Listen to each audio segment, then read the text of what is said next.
Ce jardin, c'était un peu ma preuve d'amour pour votre pays. Il a planté un arbre qui est de plus en plus beau, qui est ce magnolia, dont je me suis permis de lui envoyer quelques photos. Et ce qui me surprend encore aujourd'hui, c'est que peut-être 9 jours plus tard, c'était la lettre qu'il avait reçue pour moi du président Xi.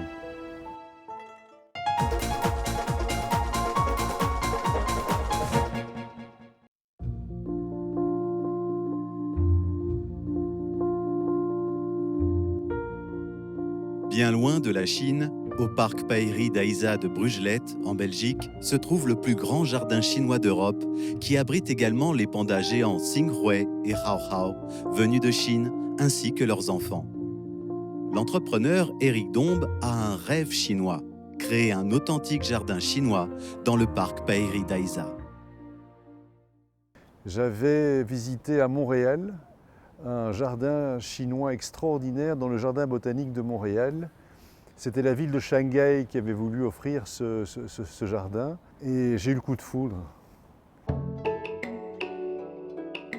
Le jardin chinois est le papa de tous les grands jardins du monde.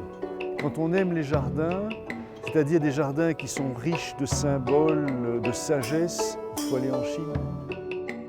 Il n'y a aucun autre jardin au monde qui a cette capacité d'allier les bienfaits pour la santé, pour le corps d'une manière générale, et en même temps de toucher l'esprit et d'être beau. Quand j'ai créé le parc, la partie chinoise de notre parc, c'était donc en 2005. Et à l'époque, il n'y avait pas de panda. Et ce jardin est devenu l'endroit préféré de mes visiteurs. Quand nos 2 pandas sont arrivés, il y avait un monde fou dans le parc.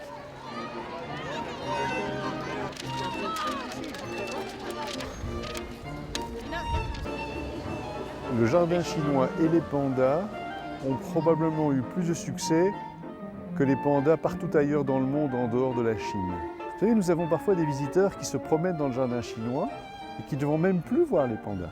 Ils les ont vus, ils les adorent, ils les connaissent par cœur, ils sont capables de les distinguer, ce qui est très très difficile.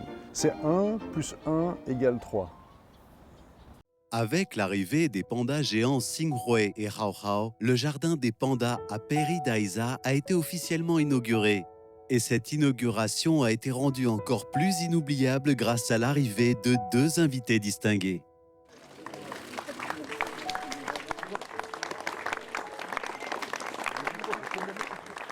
Et le jour de la visite présidentielle était un très beau moment, dont j'avais un peu peur, pour tout vous dire, parce que recevoir un grand chef d'État, c'est quand même un moment très important. Et en fait, il faisait très beau ce jour-là, il y avait une très bonne atmosphère, très bonne ambiance. Et donc, j'ai retenu plus de chaleur, de sourire, que de protocole ou de choses sérieuses. Et finalement, on a fait des choses assez agréables. On s'est promené dans un jardin, on a dit bonjour à Hao Hao et Xinghui. Votre président a rappelé très concrètement qu'il était un très bon jardinier, puisqu'en fait, il a planté un arbre qui est de plus en plus beau, qui est ce magnolia. Après plusieurs années, le magnolia du jardin chinois a bien poussé. Éric Dombe, en voulant partager ce moment avec le président Xi Jinping, a décidé de lui écrire une lettre. Il a reçu une réponse du président Xi Jinping 9 jours plus tard, à sa grande surprise. À la lecture de votre chaleureuse lettre, je me suis remémoré l'inauguration du jardin des pandas géants au parc Pairi d'Aïsa, aux côtés du roi Philippe et de la reine, lors de ma visite en Belgique avec mon épouse en 2014.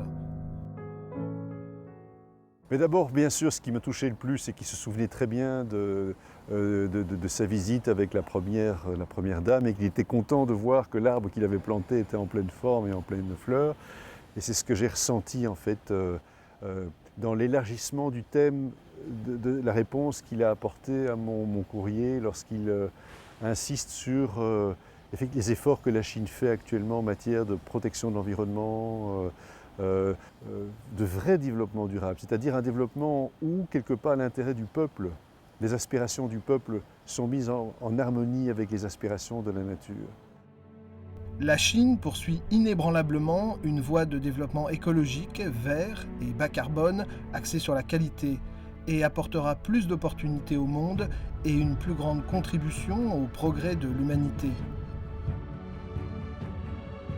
Il n'y a aucun autre pays qui a aujourd'hui une ambition aussi colossale en matière de protection des territoires naturels. Vous le faites par respect pour la vie autour de vous, parce que vous avez vraiment envie de trouver cette place équilibrée entre les humains et les animaux, les plantes, etc. 人不负青山，青山定不负人。让我们携起手来，秉持生态文明理念，站在为子孙后代负责的高度，共同构建地球生命共同体，共同建设清洁美丽的世界。 La recherche, cette harmonie entre les peuples et leur rapport à la nature qui pourrait devenir un rapport beaucoup plus respectueux, beaucoup plus harmonieux. Comme les anglo-saxons disent win-win, ça c'est le message de l'avenir.